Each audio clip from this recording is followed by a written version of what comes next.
The year was 1888, a time when men still believed they could conquer the wild with heavy purses and arrogant architecture. It was the eve of what history would remember as the Great White Hurricane, a monstrous cyclonic bomb that descended upon the Dakota Territory with a fury that froze the breath in men's lungs before it could leave their lips.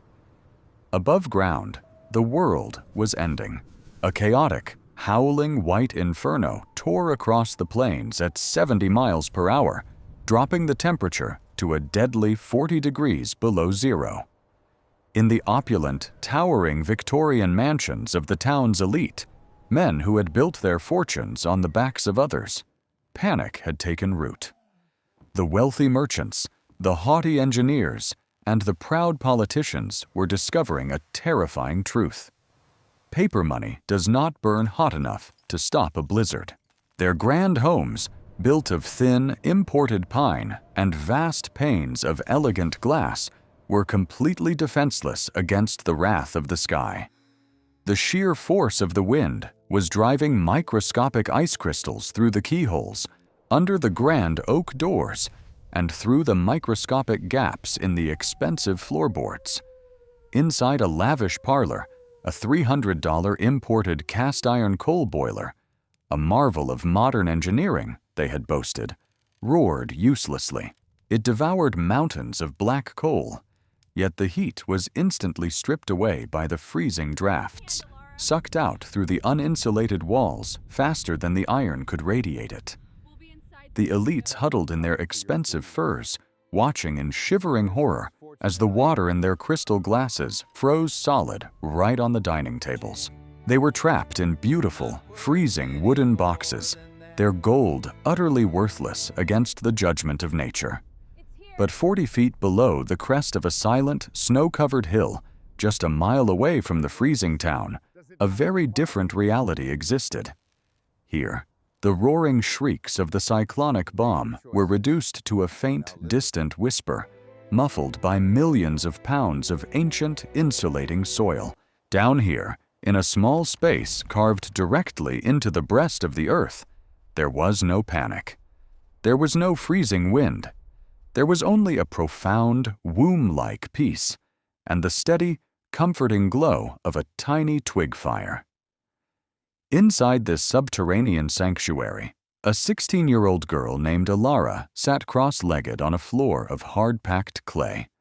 Her clothes were humble, worn at the elbows, yet her posture was calm, her breathing slow and measured.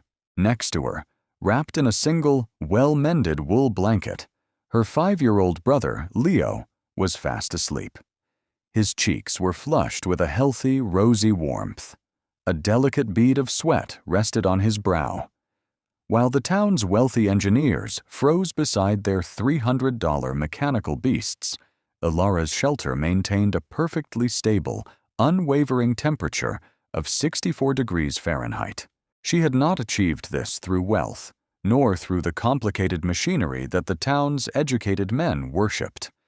She had achieved this with a rusted shovel, a few discarded iron nails, a scrap of old stovepipe, and exactly $10. She had built a dirt hole, a dugout, a structure the elite had mocked as a shallow grave. Yet, as the freezing death marched across the surface, this $10 dirt hole was not a grave at all. It was the safest, warmest place for 100 miles. The earth itself, massive, dense, and unyielding, was holding them in its warm embrace.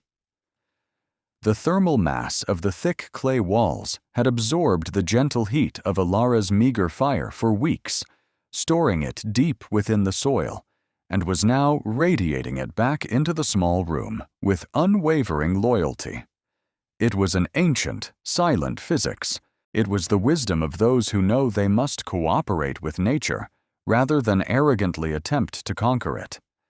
How did a 16-year-old girl, carrying a child, come to be living inside the earth while the town's wealthiest men froze in their mansions? To understand this triumph of humility over arrogance, we must turn back the clock to the dying days of autumn, when the air first turned brittle and the leaves began to rot on the freezing ground. Elara and Leo had not chosen to live in the dirt out of a romantic desire for isolation. They had been forced into it by the purest form of human cruelty.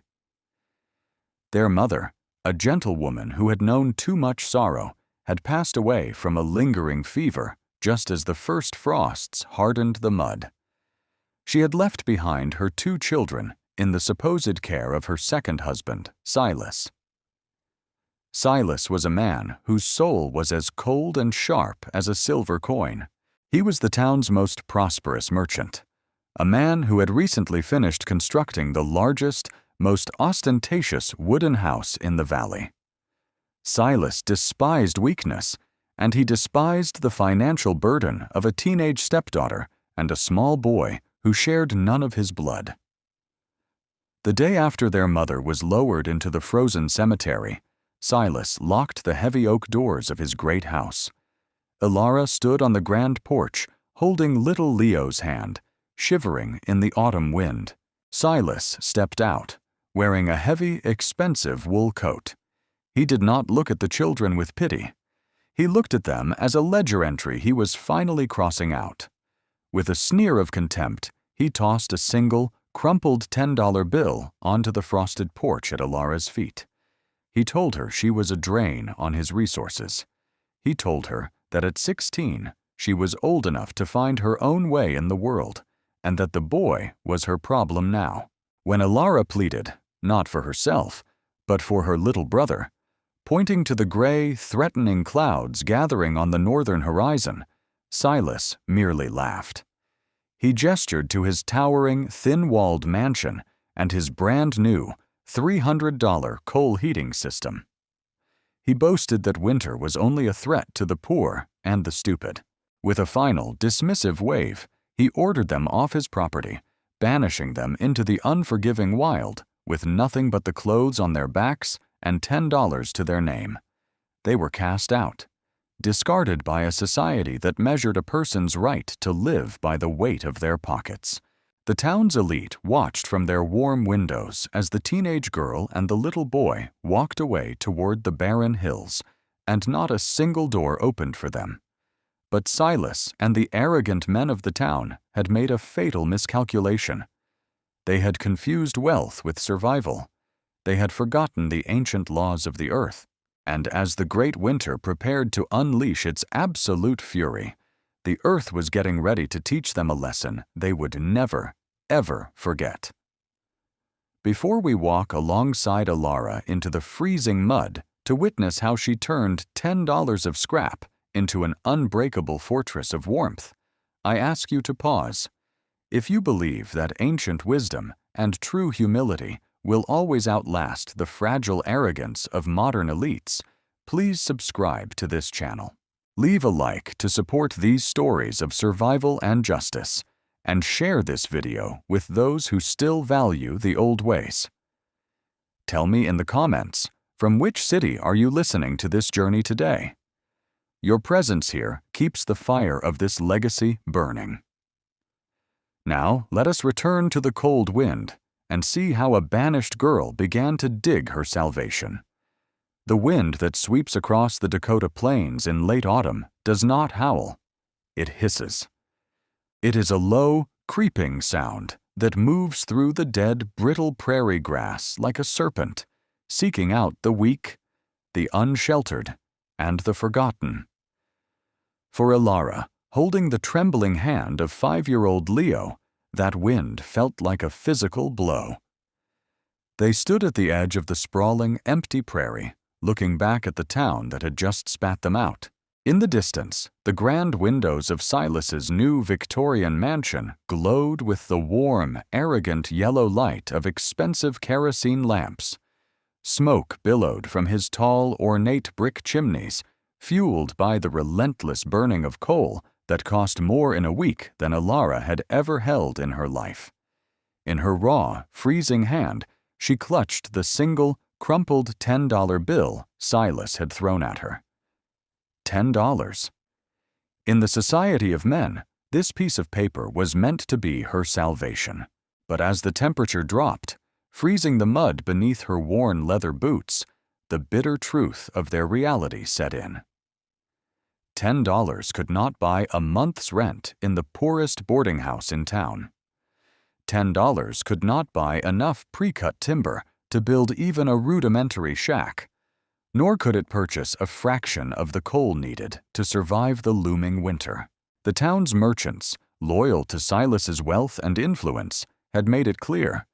Charity was not a currency they accepted. Leo shivered violently, his small chest heaving as the biting cold began to turn his lips a pale, dangerous shade of blue. He did not cry, for the cold was already stealing his energy, but he looked up at his sister with eyes completely devoid of hope. The responsibility of that gaze was a crushing weight. Elara was not driven by ego, nor by a desire to prove herself to the wealthy men who had discarded them. Her motivation was pure, primal, and entirely selfless. She looked at her brother, and she made a silent, unbreakable vow to the darkening sky. He will not freeze. Not today. Not this winter.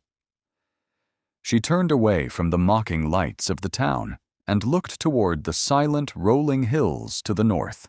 The elite builders of the town saw the earth merely as a foundation to pour their concrete upon, a dead thing to be conquered and built over with imported pine and glass. But Elara, remembering the quiet stories her mother had told her of the early pioneers and the native tribes who had lived on this land for millennia, knew better. The earth was not dead. The earth was a massive, silent battery of thermal energy. It was a thick, protective blanket. Leaving Leo nestled in a small grove of protective pine trees, wrapped in her own thin coat, Elara walked back into the edges of the town. She did not go to the fine lumber yards or the expensive hardware boutiques where Silas bought his polished brass fittings. She went to the scrapyard, a graveyard of discarded iron and forgotten tools on the poor side of the tracks. With her single $10 bill, she made her purchases. She bought a heavy, rusted iron spade with a splintered ashwood handle for $3. For another $2, she bought a heavy iron pickaxe, its head dull but perfectly solid. For $4, she purchased a large, heavy wooden box of thick, reclaimed iron nails and a small, battered hatchet. And with her final $1, she bought a 6-foot section of dented, soot-stained tin stovepipe that a wealthy family had thrown away because it was no longer beautiful enough for their parlor. Exactly $10. She was left penniless, her pockets filled only with the cold air. As she dragged her heavy, rusted treasures through the town square to return to her brother, a cruel twist of fate brought her face to face with her tormentors. Emerging from the warm, fragrant interior of the town's finest bakery were Silas, her wealthy stepfather, and Mr. Thorne, the town's chief architect and engineer. Thorne was a man who worshipped at the altar of modern industry. He wore a pristine wool coat and a tall silk hat, a man who believed that man's intellect had finally defeated nature. They stopped on the wooden boardwalk, looking down at the 16-year-old girl struggling with a rusted shovel and a piece of garbage pipe. Silas chuckled, a dry, rasping sound of pure contempt. "Look at the scavenger," Silas sneered, pulling his fur collar tight against the wind. "I gave you money to take the train out of my town, girl. What is this garbage? Are you digging your own grave to save me the funeral expenses?" Elara stopped. She did not lower her eyes. "I am building a home for my brother," she said, her voice steady, though her hands shook from the cold. "In the south-facing hill. A dugout." Mr. Thorne, the educated engineer, burst into a loud, theatrical laugh. He looked at Elara as if she were a foolish, uneducated savage. He pointed a leather-gloved finger at her rusted shovel. "A dirt hole?" Thorne mocked, his voice carrying across the square so the other wealthy townsfolk could hear and join in the amusement. You ignorant child. The frost line in Dakota reaches 3 feet deep. The Earth is a block of ice. Dirt has absolutely no R value, no insulating properties compared to the imported timber I use. You will freeze against the cold clay. He stepped closer, tapping the discarded stovepipe with his silver-tipped cane. And what is this for? A fire in a cave? You know nothing of thermodynamics, girl. A pipe in a damp hole will not draw a draft. The cold air will push the smoke back down. If the freezing mud doesn't kill you, you and that brat will suffocate in your own soot before December is over. My clients spend over $300 on properly ventilated coal boilers for a reason. You cannot cheat physics with $10 of trash. The small crowd that had gathered laughed softly, nodding in agreement with the educated man. They were so utterly convinced of their superiority. They trusted the complicated machines, the expensive coal, and the thin wooden walls of their mansions. They believed that because they had paid a fortune, they were safe. They looked at Elara not with pity, but with the cold, scientific detachment of people watching an insect walk into a fire. Elara absorbed their mockery in total silence. She felt the heavy, biting chill of the wind, and she looked at the thin, fragile glass windows of the buildings around them. She did not argue with Mr. Thorne's science. She knew what he did not. She knew that thermal mass is not about stopping cold, like his fragile wooden walls. It is about absorbing and storing heat. She knew that the Earth, deep down, holds the memory of the summer sun. "Keep your $300 boilers, Mr. Thorne," Elara said softly, her voice carrying a chilling solemnity that briefly silenced the laughing crowd. "When the White Death comes from the north, your paper money will not burn hot enough to save you, and the wood you trust so much will become your tomb." She turned her back on the elites of the town, hoisting the rusted shovel over her shoulder. She walked away from their arrogance, away from their fragile architecture, and headed back into the freezing wilderness to find her brother. The bullying, the humiliation, the scientific scorn of the elites. None of it mattered. The sky was darkening, the temperature was plummeting, and Elara had a mountain to move. She had a $10 dirt hole to dig, and the clock of the great winter was ticking. The wilderness of the Dakota Territory does not negotiate. It does not care about the gold in your pocket, and it certainly does not care about the titles printed on your university degrees. When Elara reached the southern face of a gentle, rolling hill, a mile away from the sneering town, she was not looking at a mound of dead dirt. Guided by the hushed ancestral memories her mother had passed down, stories of the indigenous tribes who had survived these brutal plains for thousands of years, long before the arrogant European architects arrived with their fragile glass and imported timber, Elara saw a fortress. She saw a massive, silent, thermal battery. She set little Leo down on a bed of dry pine needles, wrapping him securely in the heavy wool blanket. The wind was already biting, dropping the surface temperature toward a merciless 10 degrees Fahrenheit. Elara picked up the $3 rusted iron spade. Her hands were already raw, the skin cracked by the freezing air, but her resolve was absolute. She began to dig.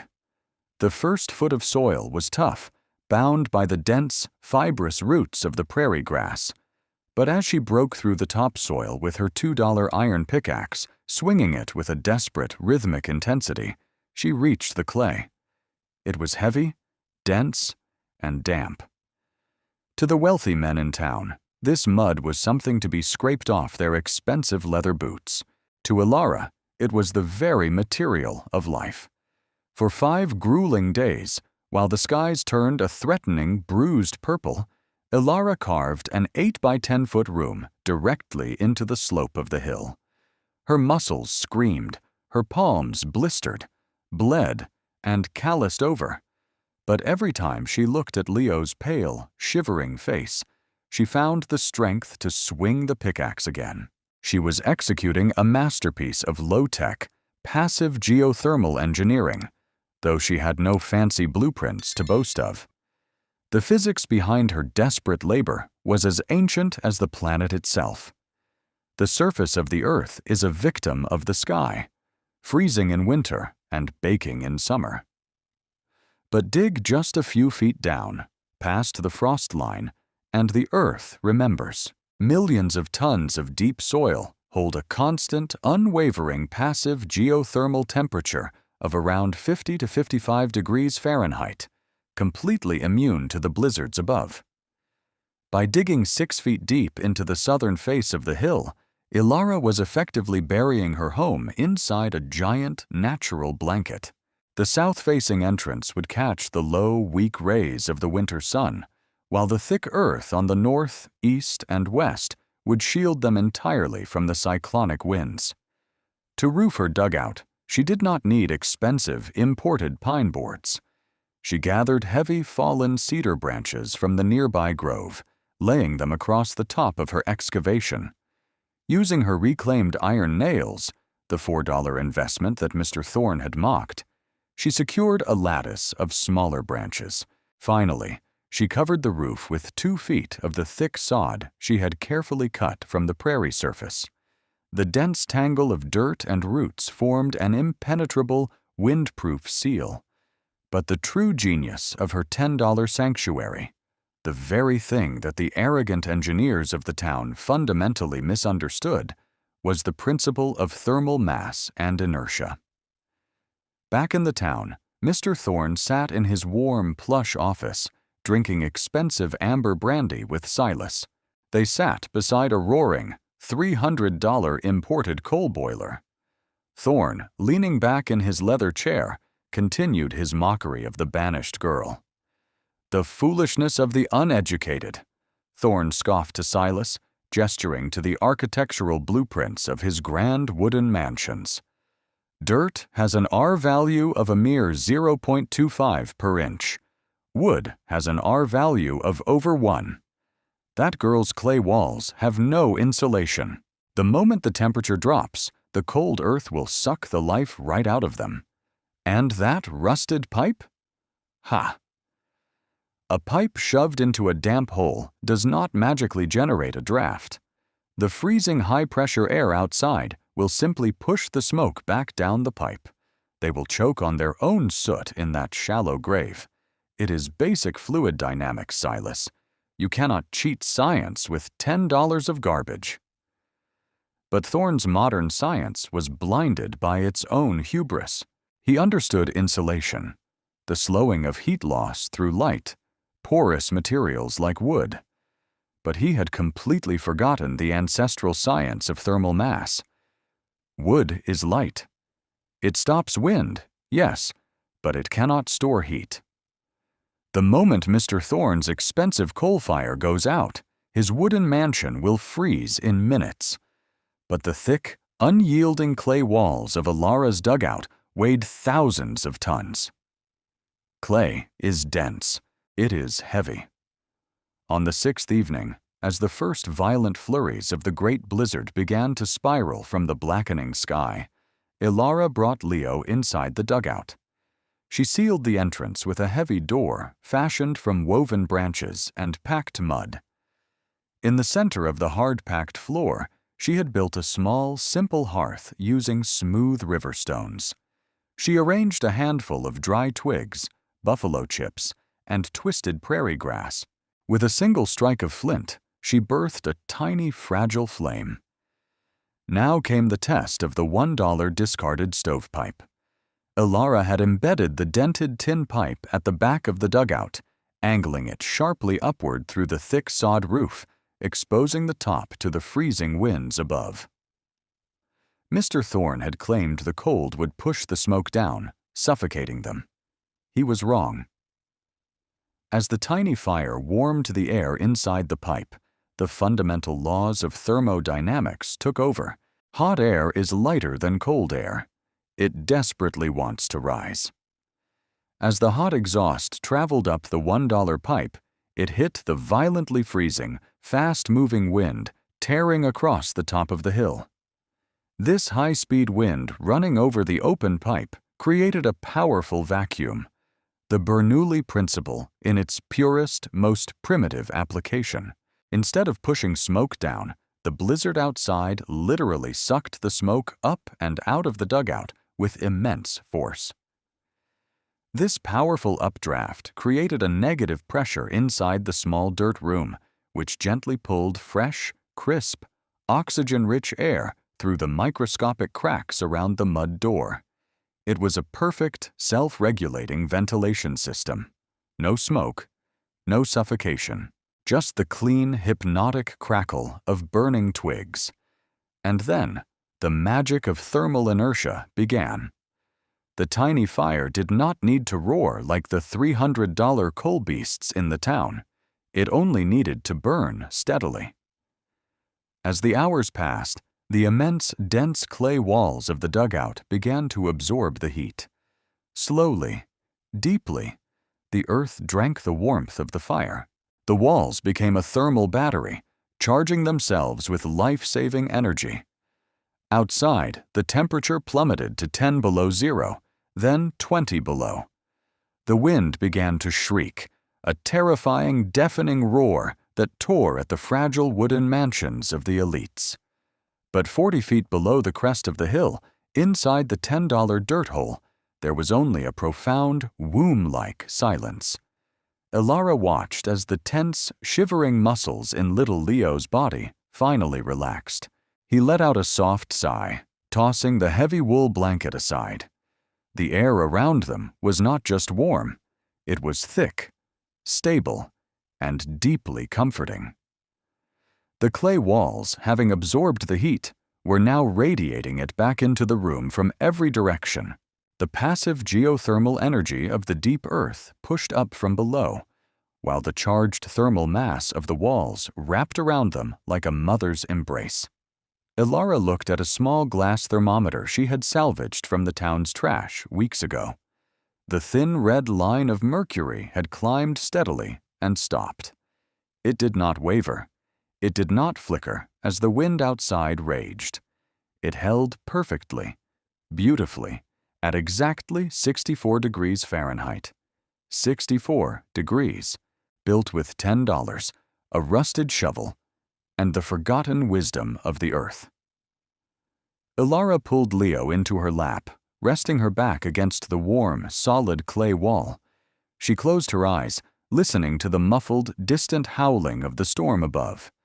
The elites had laughed. They had mocked her poverty, her tools, and her intellect. But as the great white hurricane finally slammed into the Dakota plains with apocalyptic fury, the time for arrogance was over. The pendulum was about to swing, and the fragile $300 illusions of the wealthy were about to be shattered by the absolute, unyielding power of nature. The great white hurricane did not arrive with a warning. It did not gradually announce its presence with gentle flurries. It descended upon the Dakota plains like a solid wall of white concrete moving at 70 miles per hour. It was a cyclonic bomb of unprecedented fury, a collision of atmospheric pressures that violently ripped the sky apart. In a matter of minutes, the temperature in the town of arrogant men plummeted 50 degrees, crashing down to a lethal, suffocating 40 degrees below zero. The air itself weaponized. Billions of microscopic ice crystals, driven by the shrieking wind, sandblasted the beautiful, expensive paint off the Victorian mansions, seeking any weakness, any crack, any flaw in the prideful architecture of the wealthy. Inside the grand parlor of his brand-new mansion, Silas's face had lost all its cruel, confident color. He and Mr. Thorne, the educated chief engineer, were huddled mere inches from the roaring, $300 imported cast-iron boiler. They were shoveling expensive black coal into its fiery maw as fast as their trembling, blistered hands could move. But the physics of their modern arrogance had profoundly betrayed them. Mr. Thorne had boasted of the R-value of his imported pine, but he had entirely forgotten the ancient law of thermal mass. Wood is light. It is porous. It cannot store heat. It can only briefly delay its escape. As the cyclonic wind battered the exterior walls, it created a massive pressure differential, a merciless vacuum that violently sucked the heat right through the microscopic pores of the timber and the elegant gaps in the expensive window frames. Convective heat loss was stripping the mansion bare. They were burning a fortune in coal, yet the heat was vanishing into the howling void almost instantly. 40 feet below the crest of the hill, the apocalyptic roar of the cyclonic bomb was reduced to a low, distant hum, like the breathing of a sleeping giant. Inside the $10 dirt hole, the air was heavy, still, and bathed in a soft, golden light. Elara sat comfortably on the hard-packed clay floor, her shoulders relaxed, her raw hands finally resting in her lap. The salvaged glass thermometer she had hung on a thick root remained stubbornly, beautifully frozen at exactly 64 degrees Fahrenheit. It did not waver. Little Leo slept flat on his back, having pushed his heavy wool blanket down to his waist. His chest rose and fell in a slow, peaceful rhythm, a soft, contented sigh escaping his lips. Back in the town, the psychological collapse of the elite was accelerating with every drop in the thermometer. The iron boiler in Silas's parlor was glowing a dull, terrifying cherry red, consuming fuel at a desperate, unsustainable rate. Yet, the air in the center of the grand room was plunging below freezing. Thorne, the man who had mocked the ignorant child, watched in wide-eyed, shivering horror as the water inside a heavy crystal pitcher on the dining table began to turn cloudy. He watched, paralyzed by the failure of his own intellect, as the water crystallized and finally cracked the expensive glass with a sharp, violent snap. The water had frozen solid right in front of a raging fire. The freezing cold was now radiating from the interior walls themselves. Their towering wooden mansion was no longer a shelter. It had become a beautifully decorated, inescapable freezer. Silas clutched a fistful of paper money in his coat pocket, his teeth chattering uncontrollably as a sudden crushing realization washed over his soul. He could pile all the cash he owned into the belly of that iron beast, and it would not buy him an extra hour of life. His wealth was a complete illusion. He could not bribe the wind. He could not foreclose on the winter. Deep inside the earth, Elara did not need to frantically shovel coal to fight the storm. She was not fighting nature. She had surrendered to its wisdom. Every 2 hours, she calmly, deliberately, placed a single, dry cedar branch onto her small hearth. The immense, dense clay walls of her dugout, heavy with the absorbed heat of the past few days, were performing a miracle of thermal inertia. The earth was acting as a massive, silent, indestructible battery. The colder and faster the wind blew across the top of the hill, the stronger the Bernoulli vacuum effect over her $1 stovepipe became. The fierce blizzard outside was effortlessly pulling the thin trail of smoke up and out, while drawing clean, oxygen-rich air through the porous soil of the entrance. The dugout was breathing. It was alive. The thick mud, which Thorne had called a shallow grave, was continuously wrapping the banished siblings in a warm, unbreakable embrace. The $10 dirt hole was defeating the $300 engineering marvel through sheer, humble physics. As midnight approached, the storm's fury reached a terrifying crescendo. In the town, the sounds of structural failure began to echo through the frozen streets. Thick pine beams snapped under the sheer weight of the snow. Expensive glass windows shattered inward, instantly burying velvet couches in drifts of deadly white powder. Silas and Thorne retreated into a small interior closet, wrapping themselves in layers of frozen Persian rugs, their lungs burning with every breath of sub-zero air. The great men of the town, the masters of commerce and industry, were reduced to whimpering, terrified animals, praying to a sky they had spent their lives trying to conquer. Their arrogance had literally frozen over. And just a mile away, under millions of pounds of ancient insulating soil, Elara stroked her brother's warm hair. She listened to the muffled, distant symphony of the wind, feeling the profound, radiant heat of the 64-degree clay against her back. She had no money, no title, and no power. But she had the earth, and as the experts froze in their monuments of hubris, the banished 16-year-old girl held the absolute, undisputed mastery of survival. When dawn finally broke over the Dakota plains, it did not bring the warm, forgiving light of the sun. It brought a pale, bruised, and terrifying gray that illuminated a landscape entirely wiped clean of human vanity. The great white hurricane had moved on, but it had left behind a frozen graveyard of modern arrogance. The wind had died down to a sharp, slicing breeze, but the temperature remained paralyzed at a deadly 35 degrees below zero. In the center of the town, the grand, imported wooden mansions stood like silent, glittering tombs. Their expensive glass windows were frosted completely opaque from the inside out. Inside Silas's towering Victorian home, the $300 coal boiler had finally choked and died, its iron belly cracked by the sheer, violent contrast between the burning coal and the absolute zero of the ambient air. The wood had offered no thermal mass.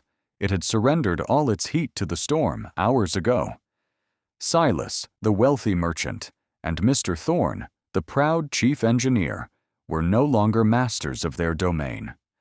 They were reduced to trembling, freezing husks of men. Their expensive wool coats and imported furs were stiff with their own frozen breath. Their lips were a terrifying, necrotic blue, and they could no longer feel their hands or feet. Death was not knocking at their heavy oak door. It was already sitting in their parlor. Through the haze of hypothermia, a desperate, humiliating realization pierced Silas's mind. His money was worthless. Thorne's engineering degrees were useless. Their grand house was killing them. There was only one place in the entire valley that might still harbor life, a place they had mocked, a place they had called a shallow grave. Driven by the primal, animal terror of freezing to death, the two men abandoned their $300 frozen monument. They stumbled out into the knee-deep snow, fighting through the drifts, their lungs burning as if inhaling crushed glass. They fell, crawled, and dragged themselves toward the southern hills. Every step was a punishment for their hubris. The elite men of the town were crawling on their bellies through the frozen mud, begging the earth for a mercy they had never shown to others. When they finally reached the base of the hill, they saw nothing but a massive, smooth snowdrift. But then, Thorne's frozen, weeping eyes caught a faint, almost imperceptible distortion in the air. Protruding from the top of the snow-covered mound was the $1 rusted tin stovepipe. The snow around it was completely melted. A thin, steady, beautiful ribbon of gray smoke was rising into the freezing air, drawn up by the perfect, self-sustaining vacuum of the Bernoulli effect. Down below, the fire was still breathing.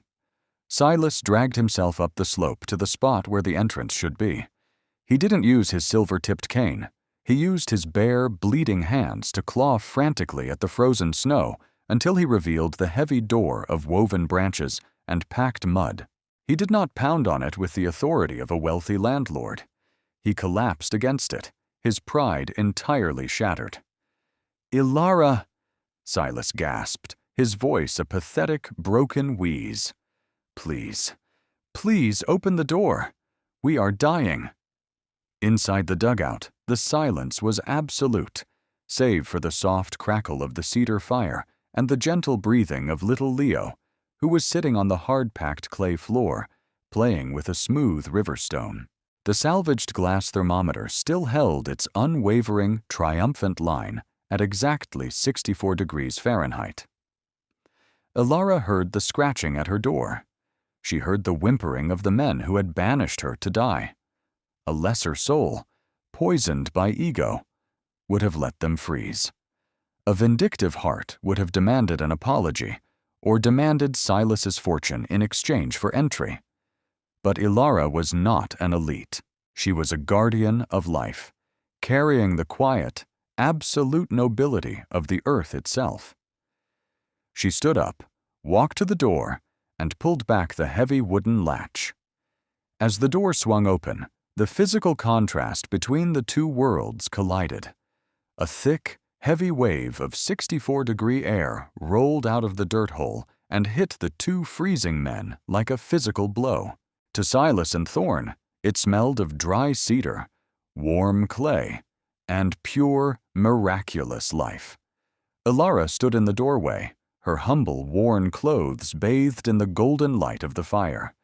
She looked down at the wealthy merchant and the educated engineer, who were now sobbing on their hands and knees in the snow.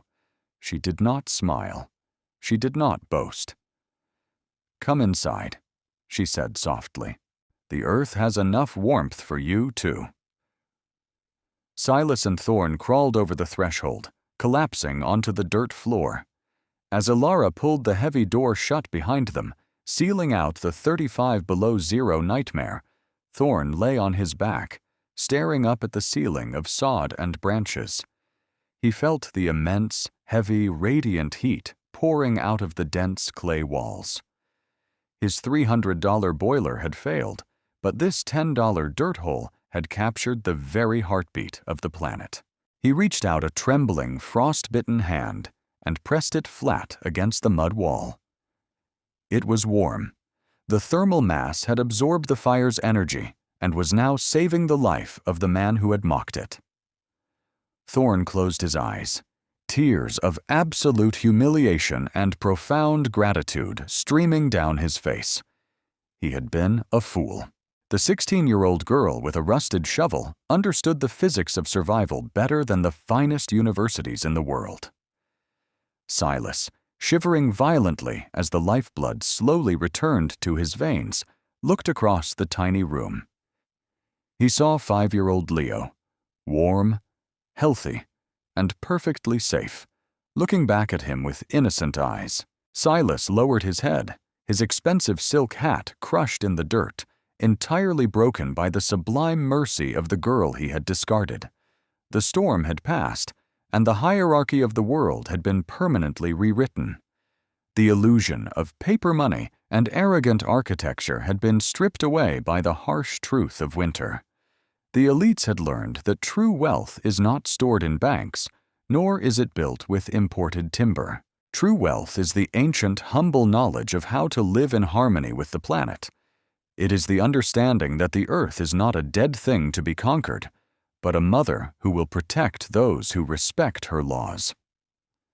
Elara's $10 dirt hole stood as a silent, eternal monument to this truth, a legacy of resistance, warmth, and the unbreakable power of humility. We have reached the end of this journey, but the fire of this knowledge must not be allowed to go out. If you believe that the humble wisdom of our ancestors holds more value than the arrogant, fragile illusions of modern wealth, I invite you to join our community.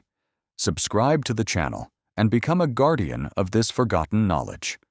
Leave a like to honor Elara's resilience and the undeniable power of the earth. Share this video with those who need to remember that true security cannot be bought. It must be built with patience, respect, and a willingness to learn from nature. And before you go, leave a comment below. From which city are you watching today? Let us see how far this manifesto of cultural resistance has traveled. Until the next storm, keep your fires burning, respect the earth beneath your feet, and never let the arrogance of the world extinguish your humanity.